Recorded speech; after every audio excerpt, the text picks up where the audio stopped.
یہ جو نزلہ زکام ہے بیسیکلی یہ بیماریاں نہیں ہیں، یہ سمٹمز ہیں۔ سردیوں میں ہوا جب خشک ہوتی ہے اس میں جو وائرس ہوتا ہے وہ زیادہ دیر تک زندہ رہتا ہے۔ فروٹس اور ویجیٹیبل زیادہ دینے جس میں وائٹامن سی، وائٹامن ڈی اور زنک کا ایلیمنٹ زیادہ ہو۔ ٹھنڈی اور کھٹی چیزوں سے اوائڈ کریں اور ہارٹ لیکوڈز لیں، اس سے آپ بہتر ہو سکتے ہیں۔ سردیوں میں نزلہ زکام اور گلے کی بیماریاں بہت عام ہو جاتی ہیں۔ ان کے علاوہ ٹھنڈ کے سبب ہم دیکھتے ہیں کہ دیگر علامات جیسے سر میں درد، جسم میں درد، زیادہ ٹھنڈ لگنا اور ناک بہنا تو آپ کی زندگی کو اجیرن بنا سکتا ہے۔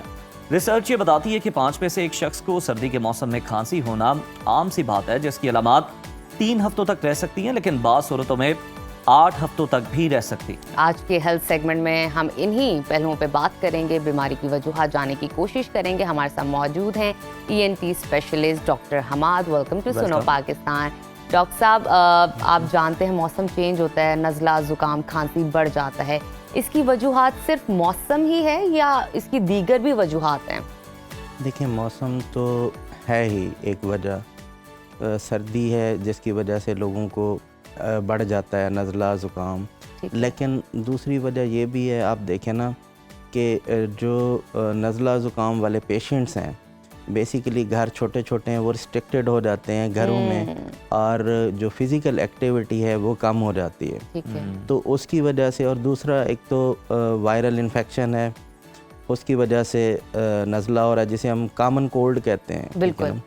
اور دوسرا اس کے کازز میں بیکٹیریل انفیکشن بھی ہو سکتا ہے، ٹھیک ہے، اور ڈیفرنٹ اریٹینٹس بھی ہو سکتے ہیں جس کی وجہ سے لوگوں کو یہ جو کامن کولڈ ہے یا الرجی ہو رہی ہے اس کی وجہ سے نزلہ زکام بڑھ سکتا ہے، جس میں ڈسٹ ہے، اسموک ہے، آپ کے ڈیفرنٹ کیمیکلز ہیں، ایون لوگوں کو پرفیوم سے بھی الرجی ہوتی ہے، اس سے نزلہ زکام ہو سکتا ہے، تو یہ ہے۔ اچھا ڈاکٹر صاحب، یہ بھی بتائیں کہ یہ نزلہ اور زکام کیا ایک ہی بیماری ہے یا ان میں کوئی فرق ہے، اور کیسے پتہ چل سکتا ہے کہ کون سا مسئلہ جو ہے وہ آپ کو اس وقت لاحق ہے؟ اچھا دیکھیں، یہ بیسیکلی جو نزلہ زکام ہے بیسیکلی یہ بیماریاں نہیں ہیں، یہ سمٹمز ہیں، سمٹمز ہیں۔ نزلہ اور زکام سمٹم ہے، بیسیکلی یوز کرتے ہیں ہم ٹرم کامن کولڈ۔ اچھا، اس کے لیے پھر اس میں جو سمٹمز ہوتی ہیں، یعنی کہ جو سیکریشنز ہوتی ہیں، وہ ہیڈ میں اللہ تعالیٰ نے سائنسز بنائے ہوتے ہیں ڈیفرنٹ قسم کے، اس میں سیکریشنز پروڈیوس ہو رہی ہوتی ہیں۔ اگر سیکریشنز ڈائریکٹلی ہمارے تھروٹ میں یعنی کہ حلق میں گر رہی ہوں، اگر اردو میں اس کو سمجھایا جائے تو اس کو ہم بول دیتے ہیں یہ جی زکام ہے، ٹھیک ہے۔ اگر وہ نوز کے تھرو ناسٹریل میں سیکریشنز آ رہی ہوں تو اسے ہم بول دیتے ہیں یہ نزلہ۔ صحیح۔ تو ڈاکٹر صاحب، آفٹر سمٹمز اور وجوہات، آپ سے جاننا چاہیں گے کچھ احتیاطی تدابیر۔ مجھے یہ بتائیے، نزلہ اور زکام ہم اکثر دیکھتے ہیں ینگسٹرز کے علاوہ بچوں اور بزرگوں کو سب سے زیادہ ہٹ کرتی ہیں، اور اس کی بہت سارے فیکٹرز ہو سکتے ہیں، امیونٹی بھی ہو سکتی ہیں یا چائلڈہڈ ہو سکتا ہے۔ مجھے یہ بتائیں ان کی حفاظت کے لیے ہم کیا پریکاشنز اختیار کر سکتے ہیں؟ ہاں جی، یہ آپ نے بڑا اچھا اور ویلڈ کویسچن ریز کیا ہے۔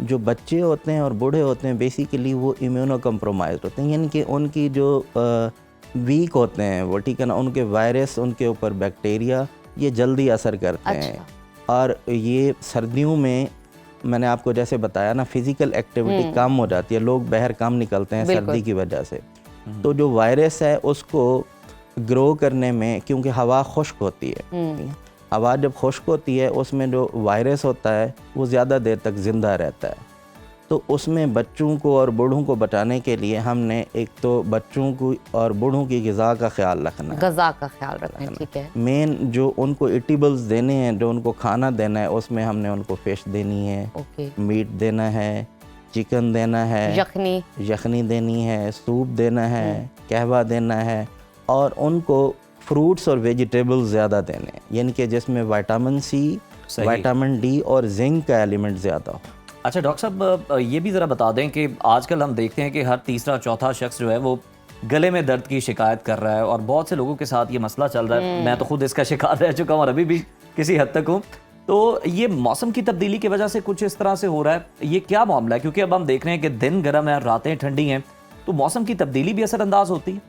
سر، موسم کی جو تبدیلی ہے وہ ایک وجہ ہے، ایک وجہ ہے، ایک ریزن، ہر چیز ہم موسم پہ نہیں ڈال سکتے۔ جی، اس میں یہ ہے سر، جو گلا خراب ہے، گلا خراب ہوتا ہے جس کو ہم کہتے ہیں